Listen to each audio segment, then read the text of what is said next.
In this video today, I'm going to show you how to make a simple cutting board just like this.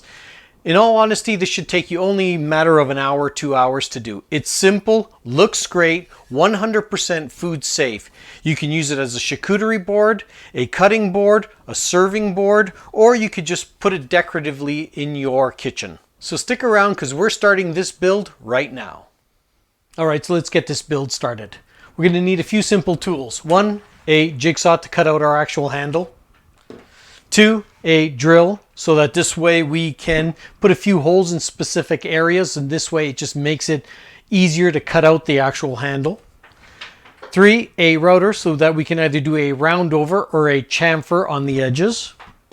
And last but not least, fourth is our actual sander. This is a random orbital sander, but we're going to need different grits of sandpaper. We're going to start off with a coarse one, which is about an 80. Then we're going to go to a 120, 150, 180, and then end up at either 220 or 240. After that, we'll pop the grain a few times to make sure that it really is smooth and soft. And then last but not least, we're going to apply our board butter. And our board butter is really simple. It's 2 ingredients. I make it right here at home. All you do is you take food grade mineral oil and add beeswax into it. Our star of the show today is our walnut wood. Now I love walnut wood, and it's got so many beautiful colors. The browns, the reds, the coppers come out. It's just an incredible piece of wood and very durable.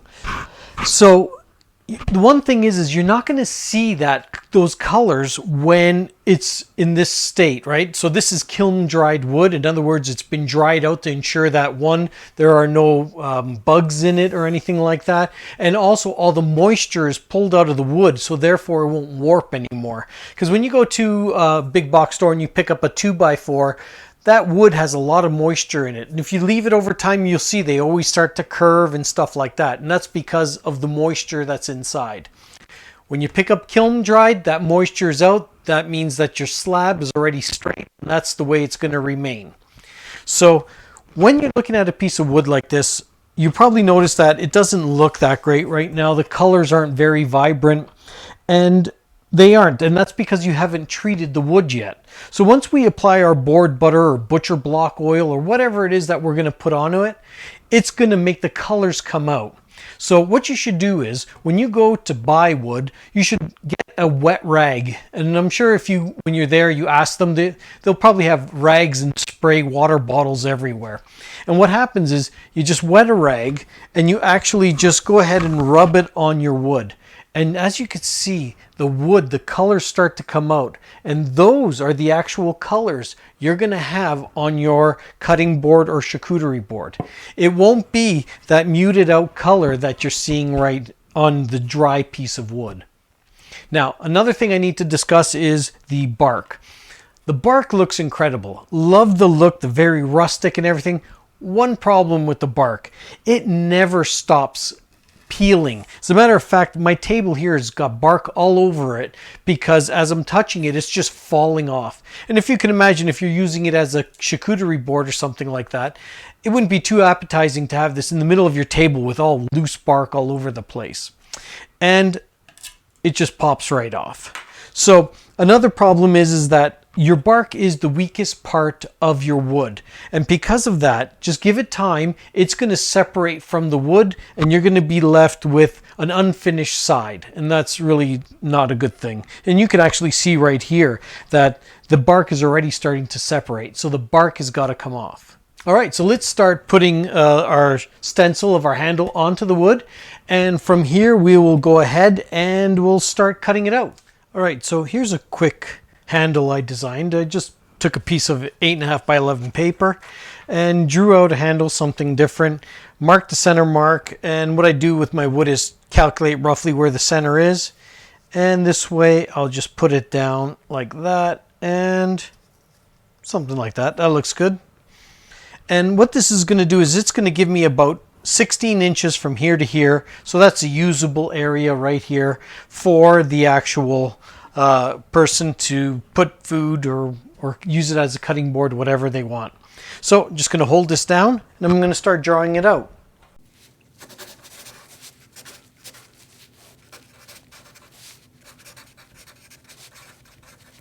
All right, so as I mentioned before, I like to start off drilling a couple of pilot holes. So it makes it easier for me to be able to cut out everything that I need. So we'll just go in and drill a couple of holes. You can see in this sped up video that by placing a few pilot holes in your wood, especially in the corners, it really helps out the jigsaw make it easy to take those tight corners. There we go, a couple of pilot holes so that this way I can get the jigsaw in and make it a lot easier for me, especially when I'm coming around those tight corners. So as I started cutting out this handle section right here, I noticed that the hole was kind of small and that my fingers, they were crammed in there, so I decided to open it up a bit and make it a little more comfortable. You know, it's all about the comfort, you know, especially when you're doing like the round over and stuff like that on the corners and the edges. It's all about the feel in the hand. You want it to be nice, smooth, and comfortable for the person to hold. So as you can see here, I was using my jigsaw and it kept jumping around on me and it was quite frustrating. I had bought the wrong type of blades for it, so I got so fed up with it after a while that I actually went there and I changed back to my old blades that were actually dull and actually in the garbage. So, but they did the job. It wasn't a lot to cut out, but I had to do a lot of cleanup because how the blades before it were just tearing up the actual board. Next, I'm going to remove the bark here, and you know what, just make it easy on yourself. Just grab a flathead screwdriver, put it between the bark and the wood, and just apply some pressure just like this. Alright, so our handle is cut out, and we removed the bark, and now we have to start sanding. So, as I mentioned before, we're going to start off with an 80 grit, go to 120, 150, 180, and 220 or 240, depending on which one I have. So, let's start. So what I'm doing here is I'm just writing vertically and horizontally all over the wood, and what I'm looking for is low spots. If I've sanded all around and I'm still seeing some pencil marks in some areas, I know that possibly there's a bit of a dip in the wood and I may have to sand around it or address that area. So that's why I do that. And I didn't want to torture you guys, so what I did is I just filmed myself sanding with the 80 grit sandpaper. It's exactly the same with all the other ones. Later on in the video, I will spend some time and show you how to pop the grain or raise the grain properly and ensure that your board always stays nice and smooth. And make sure you get that live edge side good. You want to get all those dark spots and any bark, little pieces of bark that are still there. You want to bring it right down to the nice hardwood. So this way it'll always look good. And so what I personally like to do is that between every grit of the sandpaper, just stop and wipe it down. You know, you really don't want to leave all that sawdust lying on it. You want to start with a nice clean surface, and this way you also get to see what the finished product actually is going to look like. So now it's time to round over the corners. I decided to go with a round over instead of a chamfer just because it's more of a classic look, and the chamfer I like to use more for tables and stuff like that. So here we are at our last few steps. What we're going to do now is raise the grain one more time, sand with the final 240 grit sandpaper, and coat the board with some mineral oil and then our board butter. Rub it all down and in nicely, and we are done. But before we get to that point, I want to stop and give you a few tips. First tip is this. If you notice my sander, I always keep it on the side and never flat on the actual pad itself, and there's a reason for this. These are called loop and hook systems. So this has a hook on it, and the sandpaper backing has actual like loops, so they hook into each other. If you leave your sander down flat, the actual hooks will start to curl and the sandpaper won't adhere to it properly. So what's going to end up happening is they come flying off. So always leave your sander on its side and not flat. Protective equipment, always wear a mask.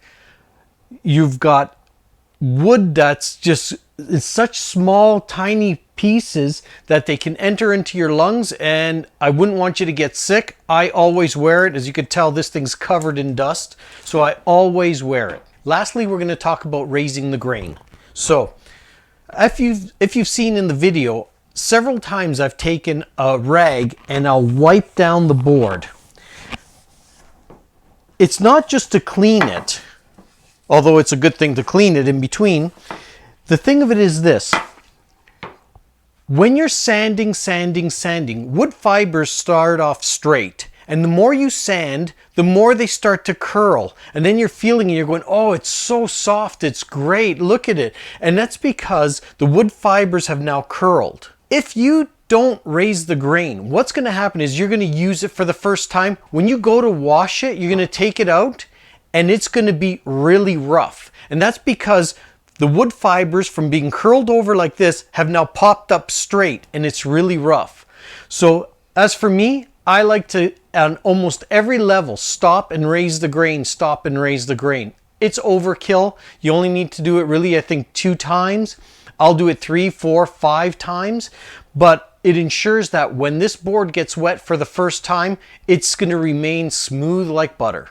So remember, wet rag, just some water, wipe your board all over, and then after it's dried, you just want to take a nice light piece of sandpaper and gently go over it. So I can already feel this one is really smooth even without having to raise the grain again. But since this is the last time, I want to ensure that whoever gets this board will not have any problems with it being rough after the first time that they've used it. So we're going to sit here, let it dry now. And once it's completely dry, we'll give it its last sand, and I might even raise the grain one more time with a very fine and go by hand and just get any places that might not feel perfect, and just ensure that this board is 100% ready for the mineral oil and the board butter. And that's it, and then we're done. So let's just wait till this dries off and we'll start our final processes. Okay, our board is now ready. The water has dried from when I popped the grain, and I can feel just a slight bit of roughness. And once I hit it with the 240, it'll be gone and it'll be really smooth. After that, like I said, we're gonna go ahead and put some mineral oil on it. And the final step will be the board butter, and then rub it in so it becomes nice and shiny and we get that those beautiful browns and red colors coming out of this walnut wood. So final steps, here we go. One thing I always do is especially when I get up to that high grit of sandpaper, I always use my hands to actually feel, is the board actually soft and is it flat? Your eyes can trick you, so make sure you use your hands. All right, now that we're done and we're ready to actually start putting the mineral oil and the board butter on, I want to stop and give you a few more tips on sanding. First tip is, 1, let the sander do the work for you. Don't press down on it. If you'll see, quite often I just have my fingers on the top guiding it. That's all. Let the sandpaper do the work. The harder you press, the more the sandpaper will scratch into the wood, and it will cause little lines everywhere. They're known as like pigtails. You'll see them, and that's because 1, you're pushing too hard, or 2, you're moving your sander too fast. Which brings me to my second tip. When sanding, try to stay always 1 inch per second and not faster. If you're moving your sander fast, you'll end up with the pigtails. So slow it down, light hand, let the sandpaper do the work for you. And now, my final tip for sanding. You may see a spot and you may not like it, and you say, oh, this doesn't look too good, and want to go in on a side just to get that spot, just to knock that spot off. Don't do it. This sandpaper is orbital, so it's not going just round. It's going in all directions, but it's actually spinning as well. And if you go down on that, you're going to end up with a well, like a little crescent moon type, right into your board. So don't do it. Sand it flat, right to the left, all the way across, overlapping 50%. So you start here, second pat, you'll go all the way down, you'll come back and overlap, and then up and down, again overlapping 50%, not moving more than 1 inch per second. And that's how you properly sand your board, your wood, and you won't get those swirl marks, the pigtails, and it'll come out smooth as can be. Next step, apply our oil and then our board butter. Let's do it. All right, so first thing I'm going to do is I'm just going to wipe off the board for any dust. Time for our mineral oil. Now, like I said before, this is just mineral oil. That's it. Nothing else in here. So I'm just going to take it. I'm going to start. There you go. See those colors starting to come out right away? When you start applying your oil there, be generous, but make sure you don't get it all over the place. There have been times where I maybe was a little too anxious and was applying way too much oil, and it ends up all over your table, and you know, it just makes a mess for especially other wood, or if you're doing, because it could actually stain other wood. So you know, just take it nice and slow and keep adding until you just see that it doesn't really take any more. Now I'm going to stop here and let it sit for a while, so give that oil a chance to soak into the wood. All right, so here we are. We waited 30 minutes. You can see that there are some areas where the board has absorbed all the oil, and we're going to start to apply. First, what we're going to do is we're going to wipe off all the extra oil that's still sitting on it, and we're going to go and apply the board butter, which is the final step. Let that sit for a while, and then we will buff it down with some paper towel, and we're done. So let's go for it.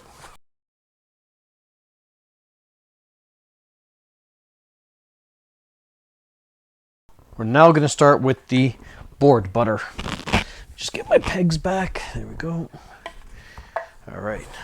So, as I said, my board butter, 2 ingredients, mineral oil and beeswax, and we're going to start to rub it in. One thing I like to do with the board butter is work it into the wood so that this way my hand, the heat from my hand is melting that beeswax, and the board itself is absorbing that beeswax. Now I'm going to let this sit for a few hours just to ensure that this board really has the time to soak up anything else it wants to soak up. All right, so here we are, final step. We're going to rub down the board one last time and remove all board butter that the board did not absorb. Let's rub it down last time and see what the final cutting board looks like. I must admit, by this point the shop smelled quite nice, and for some strange reason I felt like having a cup of tea with a little bit of honey in it. I don't know why, but for some reason I felt like it. There you have it. I think it looks great, and I'm sure someone is going to be very happy when they get this board. And there you have it, a 100% food safe cutting board / charcuterie board, or if you just want to use it as an accent piece in your kitchen or something like that. This, I'm proud to say, will be my very first item up for sale on my website, robsgotwood.com. So if nice. Finally one for our house. Thank you. I guess I'm not going to have anything for sale anytime soon. Doesn't matter. Thank you for joining me today. Please hit that like and subscribe button. It really helps me out. And FYI, next video, I'm making a coffee table with a resin inlay in the middle. It'll be round. It'll be gorgeous. I promise. Thanks for watching.